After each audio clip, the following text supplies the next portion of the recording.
नमस्कार, मी सुनीता आरडीज रेसिपीमध्ये तुमच्या सगळ्यांचं मनपूर्वक स्वागत करते। आज आपण बनवणार आहोत गाजर जामून। तर चला स्टार्ट करूया। पहिल्यांदा गाजर कापून घ्यायचे आहेत आणि ते मिक्सरच्या भांड्यामध्ये टाकून त्याची फाईन पेस्ट तयार करून घ्यायची आहे।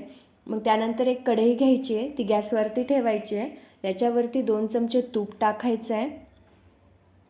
तूप टाकल्यानंतर आपली जी गाजराची फाईन पेस्ट आहे ती त्यामध्ये टाकायची आहे आणि चांगलं परतून घ्यायचं आहे।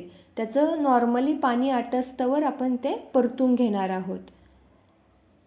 तुम्ही बघू शकता मी कशा प्रकारे परतवत आहे। त्यानंतर त्याच्यामध्ये 1 वाटी रवा टाकायचा आहे, त्यानं बाइंडिंग चांगलं येतं आपलं।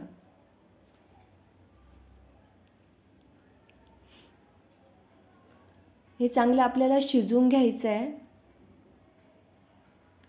शिजून झाल्यानंतर आपण ते काढून घेणार आहोत आणि ते गार होण्यासाठी ठेवणार आहोत।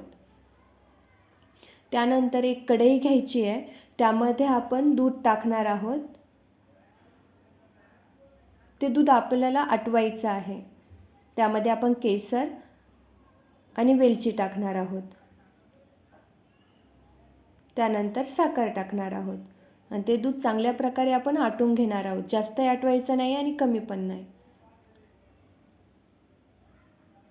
त्यानंतर आपण जे गार होण्यासाठी आपलं गाजराचं मिश्रण ठेवलं होतं त्यापासून आपण गोळे बनवून घेणार आहोत।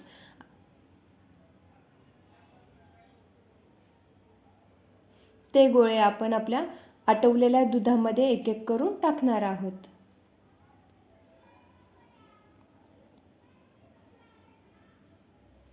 त्यानंतर आपल्याला 5 मिनिटं मंद आचेवरती ते चांगलं शिजून द्यायचं आहे। चांगली उकळी येऊन द्यायची त्याला।